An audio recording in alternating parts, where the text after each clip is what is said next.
Although in the end, Anyo didn't accept Gao Miao's suggestion, he still resides in the Tree Governess Palace for the moment. It's only half a month left until the next reincarnation cycle begins, and most of the 3,000 devil bats have come back. A bat landed on Anyo's arm, and they acted as his eyes and ears. From what he saw and heard, he knew enough to piece together lots of information.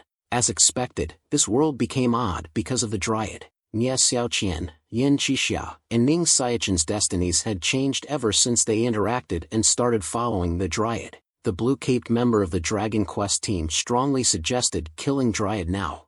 The bat squeaked as Anyo petted him, who replied to wait for now because he recognized that this Dryad was much stronger than the Dryad in the original plot. Even his personality was strange because the Dryad he knew was malicious and had a ruthless temper, but he didn't make things difficult for them. Rather, he treated them well. The short-haired lady inquired if it was because he was afraid of Anyo's strength. Anyo pointed out that if he was truly scared of his strength, he would have long since been bowing to him like a slave, yet he was treated nicely. He continued that one who is unaccountably solicitous is hiding evil intentions, and that the Dryad must be scheming something. Anya looked at the window with a blue butterfly came in and went on to say that a hurricane can be triggered by the flap of a butterfly's wings, so every reincarnation cycle could be different because of some small changes. But in this case, Ning Kaichen and Nie Xiaoqian killed the Dryad and the Black Mountain Demon King with the help of Yin Qixia. The final result is that they joined hands, and that is the general trend, and it shouldn't be changed. While the bat aggressively ate the butterfly, Anyo went on to say that, as for the result, it's been changed up to this point. This is definitely not the result of the world evolving on its own. Rather, it is because of an external force's interference.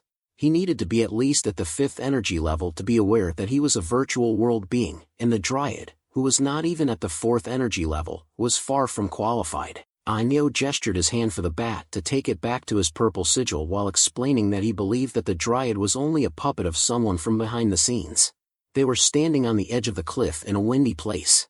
Gao Miao asked Anyo if he had decided whether he wanted to join this brother's Tree Governess Palace and conquer the world together with him. He replied politely to him that Sero is someone who belongs to the Western world and that he accidentally triggered an ultimate teleportation scroll left by his ancestors before ending up here, and thought to himself that the Dryad was quite calm and clearly plotting against him, but he still hasn't exposed anything.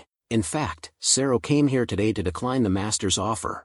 Sero plans to leave the Tree Governess Palace tomorrow morning because he must find a way back home. Even though he had to go through heaven and hell, he thought to himself inwardly that his remarks made him look agitated. Gao Miao was shocked that he was leaving so early. His thoughts went inward, and he realized that Sero was just putting up with the Western continent and let him continue fabricating the story. Gao Miao responded to him, telling him not to worry about going home and asked if he knew about that place.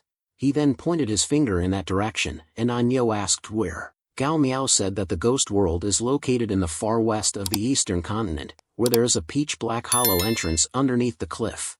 Anyo was pleased to gain knowledge about the Ghost World in the far west that wasn't included in the strategy. Gao Miao explained that at the present time, the gods, humans, ghosts, and demons, the 4 ranks of living beings have changed into Taoism, humans, ghosts, and demons.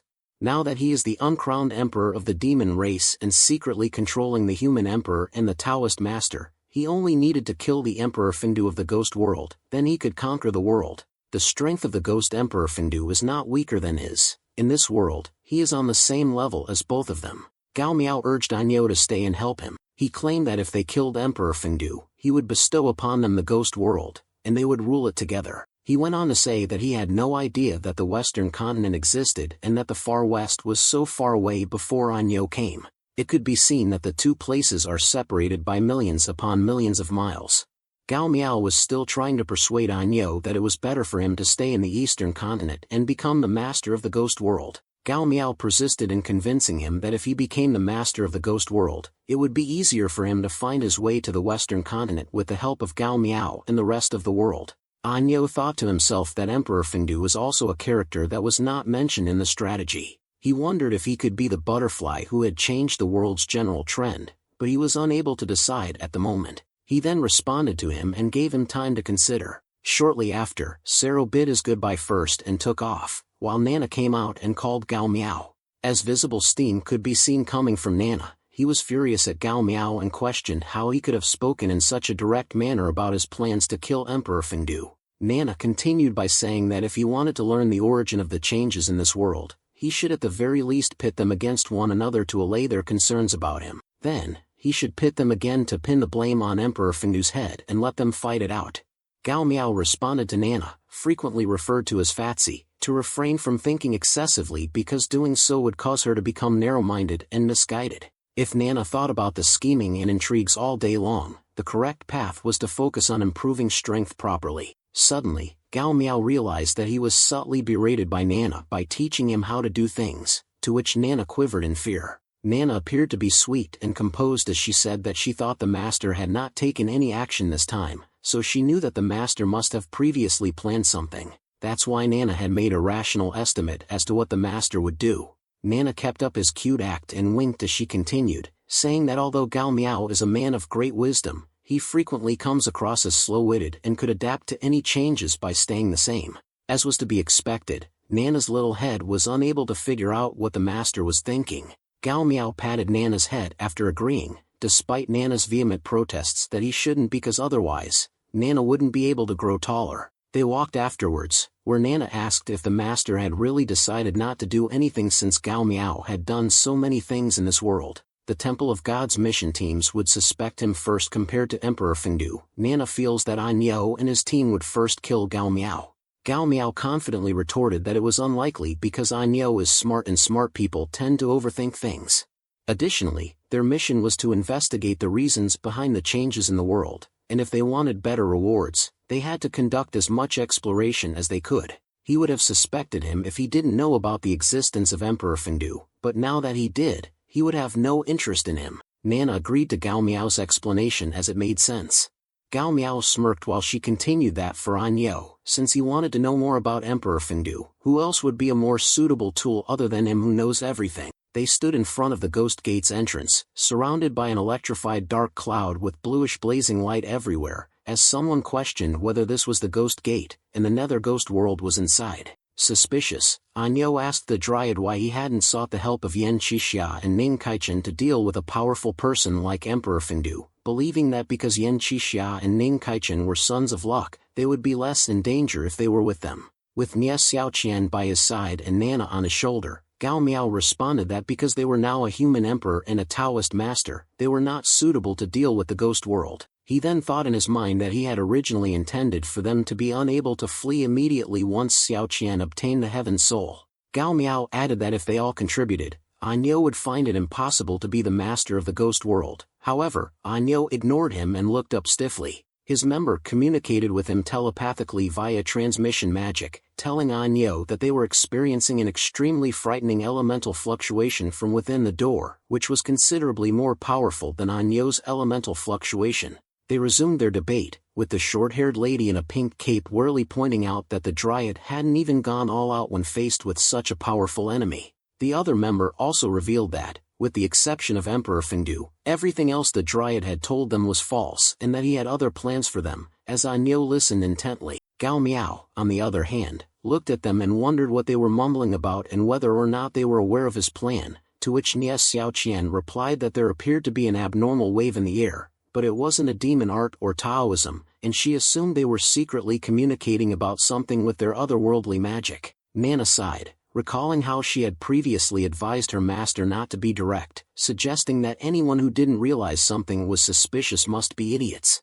Gao Miao inquired as to what the case was. If he was concerned, he could summon them because the more people they had, the stronger they would be. An Yo shook his head and said nothing before communicating with his team telepathically to tell them that regardless of the Dryad's true intentions, as long as they ensured that Emperor Fengdu was the butterfly, they would immediately summon the guide to leave this world, and even if the world flooded afterward, the burden would fall on the Dryad. Gao Miao and Nie Xiaoqian walked into the Ghost Gate as he had told them that since there was no problem, they should hurry and get inside because it was already late. A gloomy sky appeared at the Forgotten River sometime later, and Gao Miao announced arrogantly that the dignified Dryad had arrived in person, but the servant Fengdu hadn't even come here to bow and meet him, and how dared he? Gao Miao and Nie Xiaoqian were walking ahead of the Dragon Quest team along the Yellow Spring Road, which was littered with skulls and bones. Gao Miao persisted in being arrogant, saying that if he went to the hall by alone, he would be giving him too much face, implying that he should destroy the Naya Bridge across the Forgotten River and the Yellow Spring Path, and then lift up Yama Hall because he thought he would leave afterward in an obedient way. The Dryad was called out for disrespectfully using the Emperor's name by a distant voice, who also threatened to delete his name from the Life and Death book and close the door to the cycle of reincarnation, which shocked Gao Miao. They could see a horde of what they thought were ghosts with flags coming their way across the Forgotten River under the electrified gloomy sky. When their leading warrior ghost on horseback had its skull placed in his hand and inquired who they were and how dared they trespass upon the netherworld, there were armed warrior ghosts approaching swiftly with swords and spears. Gao Miao retorted sarcastically that it seemed that the netherworld was only a self-proclaimed status and that they didn't even acknowledge his dignified presence. He told them not to worry because he was the grandpa who understood and did not care about that, but they must pay close attention to this guy's name, for he was sworn brother Anyo who had come there that day to kill Fengdu and become the master of their ghost world, and suggested they pay their respects to him, to which Anyo believed that the Dryad was attempting to shift their attention to him. The leading warrior ghost on horseback, with its skull placed in his hand, yelled, "How dare he!" Meanwhile, Nie Xiaoqian grinned as she stood by Gao Miao's side, who was cheering for Anyo and told him that that day was the day for him to show his power and that she wouldn't help him, but Anyo was slightly annoyed and just closed his eyes. While his team members went against the horde of armed ghost warriors, Anyo commanded his team not to offend the Dryad right away, not to use all of their power and sage strength, and to try to cause some trouble for the Dryad. The team member in a blue cape agreed as he swung his sword against the leading warrior ghost whose skull was still in his hands with a trident-like spear, resulting in a loud, resounding metallic sound. While another member activated his Earth Spirit Guard, a massive golden barrier formed, causing their bones to scatter and dismember the ghosts when they tried to come near it. And the short-haired girl flew up and unleashed her meteor rain, which poured fiery balls that ripped the warrior ghosts apart and set them ablaze. The team member in a blue cape continued his attack and activated his mist-shattering sword, cutting the leading warrior ghost's hands in two.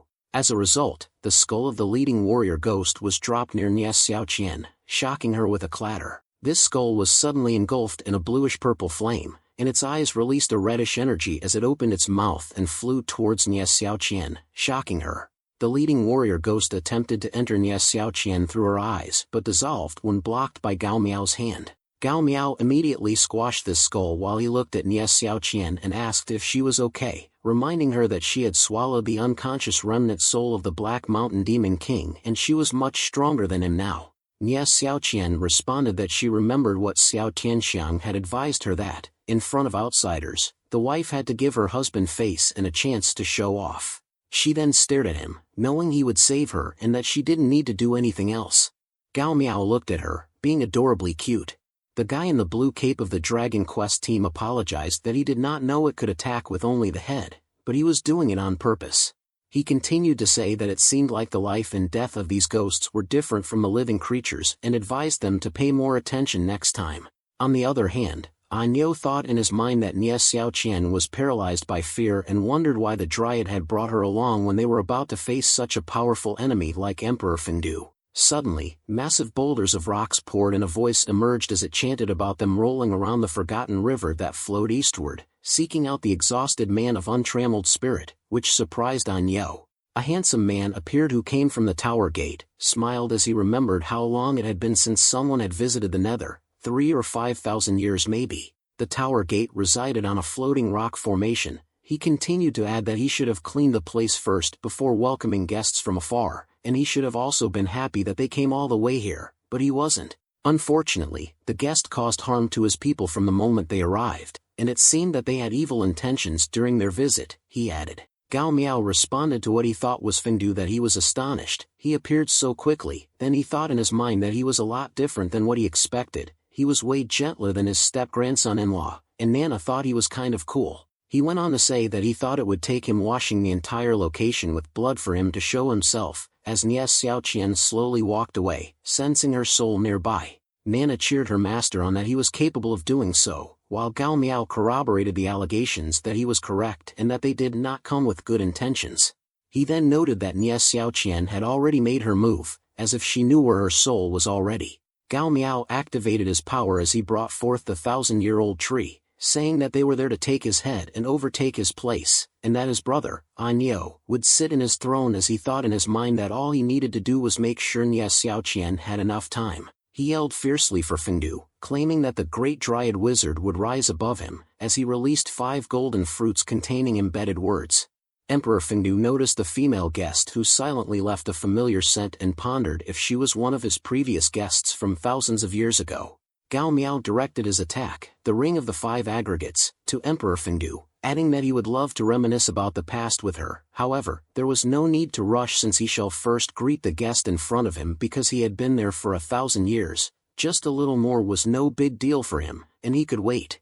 Emperor Fengdu released his counterattack as his weapon flew, and he responded that to have someone transcend from the falsehood of the 5 aggregates, awaken an absolute empty void, and put down the Buddha's Dharma when he was clearly a demon when he was on the brink of death the other time, yet now he is awakened as a Buddha tree. It seemed like there had been a lot more going on in the world in the past few thousand years. His weapon was an open book, and he chanted that life and death were boundless, and heavens and beings on earth should remain separate forever, and the Ring of 5 Aggregates was swallowed up by the book as if it were nothing. After that, it closed the book, and Emperor Fengdu mockingly stated that he was extremely interested in this skill, so he would keep it and check into it when he was bored. Gao Miao replied that in order for his Ring of 5 Aggregates to be placed inside, he had to be capable. He flew up, ready to fire another attack, and as he yelled at him to take this, his forehead lit up with a golden beacon of light. On the other hand, the short-haired lady of the Dragon Quest team told Anyo that Emperor Fengdu seemed to have been asleep for many years and didn't seem to be curious about what had been going on in recent years, and seemed unaware of who the Dryad was, and the guy in the blue cape added that Nie Xiaoqian secretly left as well. Anyo nodded, expecting the Dryad to keep something from them. He went on to say that while he didn't care much about them, the feeling of being used by someone made him uneasy, which is why he had Sanjiao follow Nie Xiaoqian. Regardless of what they were secretly plotting behind their backs, he wouldn't allow things to go their way. Anyo watched them fighting in the distance. He told them that while the Temple of Gods would go through their memories to retrieve the butterfly, they should just stay there silently watching the battle between the Dryad and Emperor Fengdu to gather as much information as possible while the Dryad's attack was being blocked again by Emperor Fengdu's book. When Emperor Fengdu raised his finger, an intense purple beacon of light was released. When the Dryad's golden light struck the book, it was engulfed by striking purple hues. Shortly later, the Dryad's golden light shot out from the book, startling him. Gao Miao flew away from the attack, claiming that Emperor Fengdu was strong. However, something was wrong with his skills. Even though he was stronger than the Black Mountain Demon King, he shouldn't be so strong that Owen would react that way. Meanwhile, his golden beacon light followed him so closely that it even struck the mountain it passed through. Gao Miao summoned Anyo, reminding him that he had wanted to retrieve his soul to refine his mortal soul, as well as to use his head as his toilet bowl. He asked why Anyo hadn't done anything, while thinking in his head that Owen's danger warning had never been wrong and he needed to drag Anyo into the fight. The Dragon Quest members were all taken aback by how quickly the Dryad was approaching them, leaving them no choice but to block the attack. Meanwhile, someone ran down the Forgotten River. It was Nie Xiaoqian. She arrived at an entryway that was blocked by a red sigil. Then a cute dog appeared at the gate, explaining that his name was Wunai and that he was Master Sero's contracted beast, but he was usually referred to as Sanjiao. Sanjiao went on to say that his Master Sero had ordered him to stop her, and that she was no match for him, so she should be a good girl and surrender. Nie Xiaoqian, on the other hand, delicately pointed out that he was just a little guy. Sanjiao, who had transformed into a 3-headed beast with a fire on each of his forehead, wondered who the little guy she was talking about was. Now that he was Wunai from the underworlds, the protector of the Hellgate's entrance gate, the flammable triple-headed dog, Nie Xiaoqian was shocked that he had suddenly grown big, also releasing energy on par with a Demon King's energy. Determined, Nie Xiaoqian confidently released her Demon King power because she was now far away from the old master and didn't have to worry about stealing his spotlight. Returning to the Dragon Quest team, members raised and unified their weapons and power, resulting in a clang. A rainbow-like beacon appeared from their weapons, merging earth, fire, and air and unleashing the 3 storms. The 3 storms instantly attacked the barrier of Emperor Fengdu's book. Emperor Fengdu effortlessly deflected the attack, which startled the Dragon Quest team because their 3-combination forbidden curse couldn't even scratch him. Their energy level was just third-rate, thus, they were still a little short of scratching Emperor Fengdu, which shocked the members. Anyo gestured for them to move aside and leave it to him. He told the short-haired girl member to bring out the last of the teleportation talisman and prepare to leave as quickly as possible. Anyo informed Fengdu that Dryad and himself would be his opponents. Gao Miao was pleased that Anyo. Today they joined hands and they could definitely get rid of Emperor Fengdu. He thought in his mind that Fengdu's skills were a little off, which meant he might have been hiding his true strength. Now that Anyo was with him, if something went wrong, he could cover for him and use that time to escape. The short-haired lady member informed the other members that Anyo had just ordered her to prepare to use the last teleportation talisman, which surprised the other members. They asked if she was sure they were going to use it because the points required for one teleportation talisman could cover the entire reward for this mission. The short-haired lady member mentioned that they needed to get away from the battle mode in order to summon the guide. She stated that having a guide to guide them out of this world would take a long time. The other member nodded, though she was concerned that the Dryad and Fengdu would not give them enough time. Their tallest member added that if they used the teleportation talisman, they could summon the guide in any situation, as well as set it to the highest priority. That was why the teleportation talisman was so valuable. He asked again if they were going to use it that way. The short-haired lady member shook her head as she stated that the Dryads and Fengdu's skills seemed to be superior to Anyo's. She mentioned that the reason he asked her to prepare the teleportation talisman was that Anyo was a very cautious person who needed a backup emergency plan. Floating in mid-air, Emperor Fengdu told Anyo that the skills they were using were fascinating. They were not entirely demon arts but also not Taoism.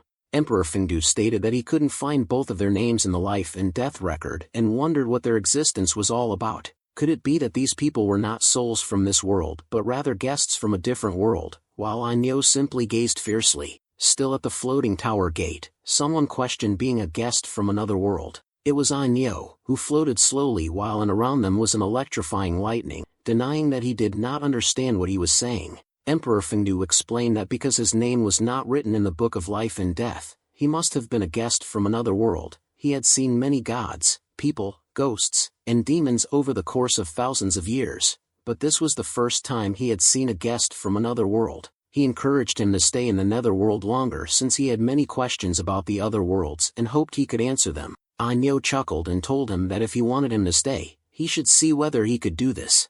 The abyssal hell dragon emerged from Anyo's purple sigil, located at the end point of the black cloud, driving a thunderous carriage, the twin lotus that slid across the wall of the blue sky, blowing the horn of the universe.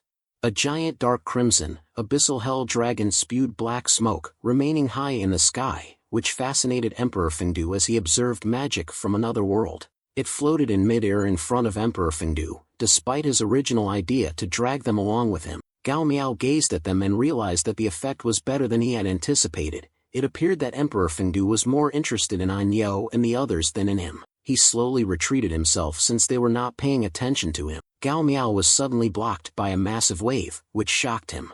As Emperor Fengdu revealed his interest in the Dryad, where the entire floating tower gate was surrounded by water waves, he was originally a demon, but he possessed the Buddha's nature, and his strength even surpassed other demon kings. Gao Miao clapped both hands when he replied that he wasn't a beauty, so he wasn't interested in him, and swiftly released the golden force. An enormous Bodhi dragon appeared as he continued to explain that if he wanted them to stay here, he should show if he could force them to stay or not. The Bodhi dragon roared as it unleashed a mighty virtuous sky dragon thunderous flame, and Gao Miao declared to his sworn brother, Anyo, that they would wipe out the netherworld together. As Anyo yelled for him to burn the city with fury, the abyssal hell dragon emitted dark flames as well. Emperor Fengdu was approached by emerald water, as both dragons' flames were directed at him. Emperor Fengdu built a water barrier around himself to keep both dragon flames at bay. Anyo was surprised at how easily he blocked it. He now had two water-based dragons in aqua blue and emerald standing high with Emperor Fengdu as he responded to them that this level of demon soul condensing method was quite remarkable and that he was very eager to learn about it and hoped they could enlighten him. Emperor Fengdu's water-like aqua dragon roared as it wrapped its body around the Bodhi dragon and bit it, while Gao Miao was below them watching and thinking in his head that Emperor Fengdu was not weak, but he was not as strong as he believed. The water-like emerald dragon, on the other hand, roared also as it wrapped its body around the neck of the abyssal hell dragon and bit it, and Anyo stood below as he observed it, confirming that Emperor Fengdu was at the 4th energy level. Emperor Fengdu, full of confidence, asked the Dryad what he thought of his ability. He was taken aback when he looked down and realized he was inside the purple sigil, with each member of the Dragon Quest team on each quadrant end. Anyo praised his team for their improvement and explained that he had secretly set up a big quadruple forbidden spell array while they were fighting because he knew they wouldn't have time to take care of it earlier. They could each cast the forbidden spell with the 3 attributes of earth, wind, and fire. He only lacked water from the quadruple forbidden spell, but if he took advantage of the precious magic crystal in his hand to seal the water-type forbidden spell, it would be enough. The magic crystal was then placed on the missing quadrant. Afterward, an immense rippling energy was released, forcing blasts that slashed everything in its way, including Emperor Fengdu, tearing his body in half. Meanwhile, in another place, a town was set on fire. Different creatures ran in panic and fear, and even their lord Qin Guangwang was being suppressed. It was Sanjiao, in its 3-headed beast form, and Ye Xiaoqian was setting the place on fire while she praised Sanjiao, little guy, that he was quite good, and Sanjiao roared as it burned them to death, but in its mind, it was crying for his master Sero's help because this detestable woman was actually so strong that it couldn't help but take orders from her. Fast-forwarded to another door, where Nye Xiaoqian carried cute puppy Sanjiao in her arm. They both went inside and saw a pond with golden specks and flowers, and she wondered whether this was where his heaven soul was.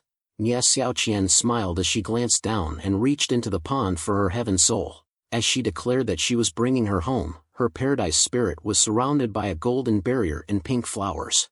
Suddenly, it all flew up from the flowers, surrounded by seeping dark smoke. Nye Xiaoqian was taken aback when she saw what had happened and pondered what had caused her and others' heaven souls to fly away together.